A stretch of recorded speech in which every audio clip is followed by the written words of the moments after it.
ప్రపంచ వినోద కేంద్రంగా భారతదేశం మారిందన్న ప్రధానమంత్రి, భారత్లో సృష్టిద్దాం, జగతికి అందిద్దామనే నినాదంతో ముందడుగు వేయాలని సూచన. ముంబై వేదికగా అంగరంగ వైభవంగా ప్రారంభమైన వేవ్స్ 2025 సదస్సు. పహల్గాం ఉగ్రవాదులను వదిలిపెట్టబోమని కేంద్ర హోంమంత్రి అమిత్ షా హెచ్చరిక. దేశంలో ఉగ్రవాదాన్ని అంతం చేసే వరకు పోరాటం కొనసాగుతుందని స్పష్టీకరణ.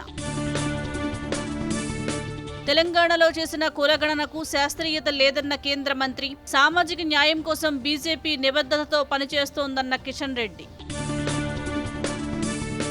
కులగణనపై కేంద్ర ప్రభుత్వ నిర్ణయాన్ని స్వాగతించిన సీఎం రేవంత్ రెడ్డి, రాష్ట్ర అనుభవాలను కేంద్రంతో పంచుకునేందుకు సిద్ధమని ప్రకటన.